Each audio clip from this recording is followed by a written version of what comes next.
নীলোৎপল দাস আৰু অভিজিত নাথলৈ আমাৰ গভীৰ শ্ৰদ্ধাঞ্জলি জ্ঞাপন কৰিছোঁ। তেওঁলোকৰ মৃত্যুত আমি মৰ্মাহত হৈছোঁ। পৰিয়ালবৰ্গলৈ আমাৰ সমবেদনা জ্ঞাপন কৰিছোঁ। এনেধৰণৰ নিকৃষ্ট ঘটনা আহি থকা দিনবোৰত যাতে আজি আৰু কাহানিও নঘটে তাকে কামনা কৰিছোঁ। এই ঘটনাত জড়িত প্ৰত্যেকজন দোষীয়ে যাতে কঠোৰ শাস্তি পায় তাৰ কাৰণে আমি চৰকাৰৰ ওচৰত দাবী জনাইছোঁ। আৰক্ষী প্ৰশাসনক ধন্যবাদ দিছোঁ। 24 ঘণ্টাৰ ভিতৰত তেওঁলোকে প্ৰায় সংখ্যক অপৰাধীক গ্ৰেপ্তাৰ কৰিবলৈ সক্ষম হৈছে।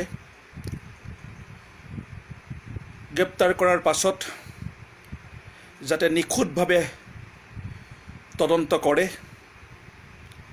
তদন্তৰ সুৰুঙালৈ যাতে এজনো অপৰাধী মুকলি আকাশৰ তললৈ ওলাই আহিব যাতে নোৱাৰে, তাৰ কাৰণে আৰক্ষী প্ৰশাসনক অনুৰোধ জনাইছোঁ যাতে তদন্তৰ প্ৰক্ৰিয়াত কোনো ধৰণৰ গাফিলতি যাতে নাথাকে। এই ক্ষেত্ৰত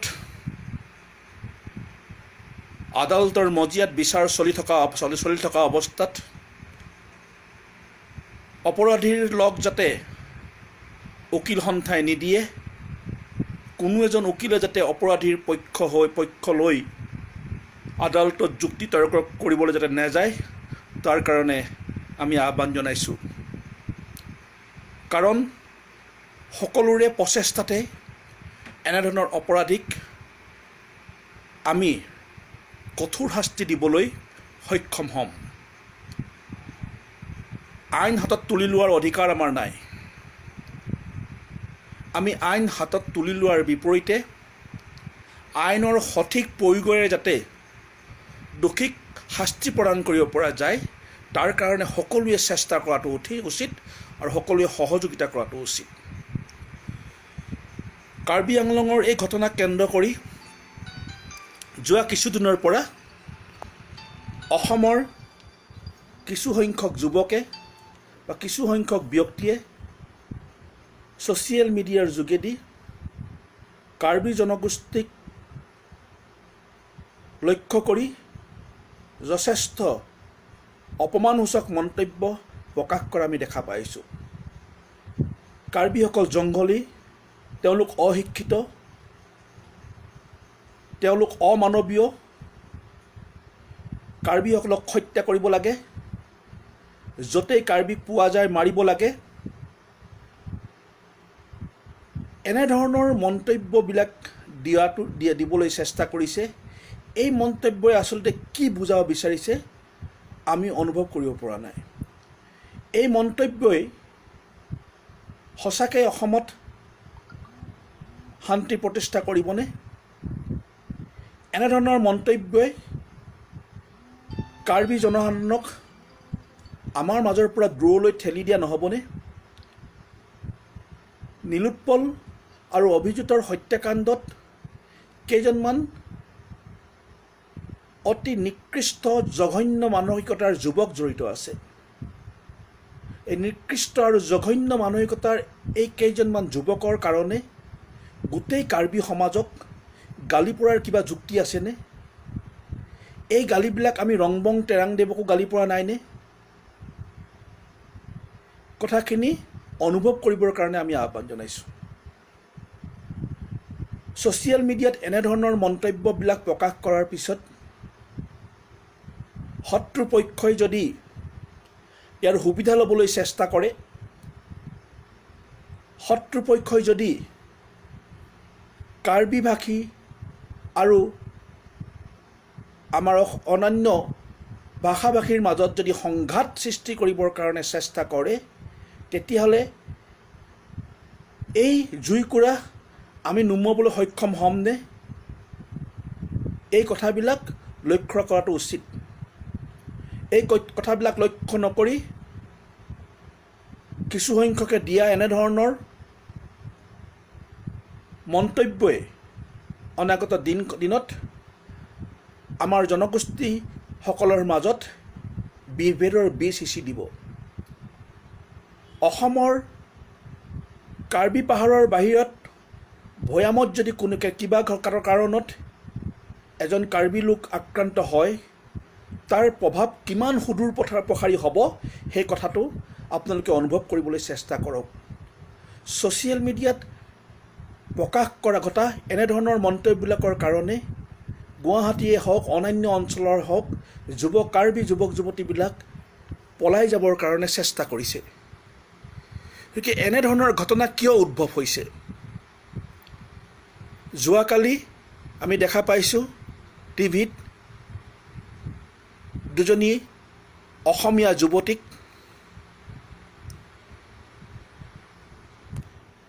কোনো দুষ্ট চক্ৰই অশালীন ব্যৱহাৰ কৰিবৰ কাৰণে চেষ্টা কৰিছে। তেওঁলোকক কাৰ্বি বুলি অত্যাচাৰ কৰিবৰ কাৰণে, অশালীন ব্যৱহাৰ কৰিবৰ কাৰণে চেষ্টা কৰিছে।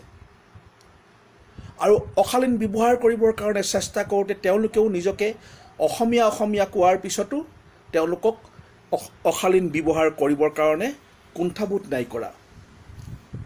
এই এটা সাধাৰণ উদাহৰণ। দুষ্ট চক্ৰই এনেধৰণৰ চক্ৰান্ত সকলোফালে কৰিবৰ কাৰণে চেষ্টা কৰিছে। আমি গম পাইছোঁ কিছু সংখ্যক যুৱকে কাৰ্বি ল'ৰা ক'ত আছে ইয়াৰ অনুসন্ধান কৰাও আমি গম পাইছোঁ। সেইসকল অপশক্তিক সাৱধান কৰি দিছোঁ, আপোনালোকৰ উগ্ৰ মানসিকতাৰ কাৰণে যদি কাইলৈ ভাতৃঘাতী সংঘাতৰ সৃষ্টি হয়, তেতিয়াহ'লে কিন্তু এই যিসকলৰ কাৰণে এনেধৰণৰ পৰিৱেশ সৃষ্টি হ'ব, তেওঁলোকক কিন্তু কেতিয়াও ৰেহাই দিবলৈ আমি চেষ্টা নকৰিম। আমি অসমত সকলো জনগোষ্ঠীয়ে আন্তৰিকতাৰে জীয়াই থাকিবলৈ বিচাৰোঁ। এটা ঘটনাক কেন্দ্ৰ কৰি, কেইজনমান দুষ্কৃতিকাৰীয়ে ঘটোৱা এটা ঘটনাক কেন্দ্ৰ কৰি এইদৰে আৰু কোনেও যাতে কাৰ্বি লোকক অপমান নকৰে, কাৰ্বি জনগোষ্ঠীক অপমান নকৰে, তাৰ কাৰণে আমি আহ্বান জনাইছোঁ। আমাৰ চিন্তা চৰ্চাৰ লগত যিসকল যুৱক যুৱতী একমত হৈ আছে, সেইসকলক আহ্বান জনাইছোঁ যাতে আপোনালোকে নিজ নিজ ক্ষেত্ৰৰ পৰাই এনেধৰণৰ অপশক্তিবিলাকৰ বিৰুদ্ধত থিয় দি অনাগত দিনবিলাকত আমাৰ মাজত যাতে কোনো ধৰণৰ সংঘাত সৃষ্টি নহয়, তাৰ কাৰণে কাম কৰিবলৈ চেষ্টা কৰক। আমি অহা 14 তাৰিখে কাৰ্বি আংলং যাম। তাত থকা আমাৰ খিলঞ্জীয়া ভাই বন্ধুসকলকে লগ কৰিম। লগ কৰি তাত থকা খিলঞ্জীয়া কোনো মানুহে যাতে কাহানিও সংকটত থাকিবলগীয়া নহয়, ভয়ত থাকিবলগীয়া নহয়। তাত থকা খিলঞ্জীয়া ভাই বন্ধু সকলোৱে যাতে সাহসেৰে মূৰ তুলি অসমীয়া হিচাপে জীয়াই থাকিব পাৰে, তাৰ কাৰণে আমি সকলোকে আহ্বান জনাম। লগতে অনাগত দিনত এনেকুৱা ঘটনা যাতে পুনৰ নঘটে, তাৰ কাৰণে প্ৰশাসনৰ লগতে সকলো ৰাইজকো আহ্বান জনাম। এই মুহূৰ্তত আমি প্ৰশাসনক সহযোগিতা কৰাটো উচিত। প্ৰচেছন কৰিবলৈ যাওঁতে, শোভাযাত্ৰা কৰিবলৈ যাওঁতে, নীলোৎপল আৰু অভিজিতক শ্ৰদ্ধাঞ্জলি জনাবলৈ যাওঁতে যাতে কোনেও কাৰ্বি জনগোষ্ঠীৰ বিৰুদ্ধত বিৰূপ মন্তব্য প্ৰকাশ নকৰে, তাৰ কাৰণে আহ্বান জনাইছোঁ। অসমৰ বৰ্তমান আৰক্ষী মহাপৰিদৰ্শকগৰাকী অসমৰে এগৰাকী সুযোগ্য সন্তান, অত্যন্ত দক্ষ কুল শইকীয়া ছাৰৰ প্ৰতি আমাৰ বিশ্বাস আছে। আমি বিচাৰোঁ যে এই আৰক্ষী প্ৰশাসনটোক ৰাজনৈতিক মেৰপেচৰ পৰা সম্পূৰ্ণৰূপে স্বাধীনচিতীয়াভাৱে কাম কৰিবলৈ দিয়ক। যদি আৰক্ষী প্ৰশাসনটোক অন্ততঃ এবছৰ ৰাজনৈতিক হস্তক্ষেপ নোহোৱাকৈ স্বাধীনচিতীয়াভাৱে অসমৰ আইন শৃংখলা ৰক্ষা কৰাৰ দায়িত্ব যদি অৰ্পণ কৰে, আমি নিশ্চিত যে কুল শইকীয়া ছাৰৰ নেতৃত্বত আৰক্ষী প্ৰশাসনে এক সম্পূৰ্ণৰূপে অসমত এক শংকা নাইকিয়া এক পৰিৱেশ সৃষ্টি কৰিবলৈ সক্ষম হ'ব। যেতিয়ালৈকে আৰক্ষী প্ৰশাসনৰ ওপৰত ৰাজনৈতিক হস্তক্ষেপ চলি থাকিব, তেতিয়ালৈকে প্ৰশাসনে কেতিয়াও সঠিক ৰূপত নিজৰ কাম কাজ কৰিবলৈ সক্ষম নহয়।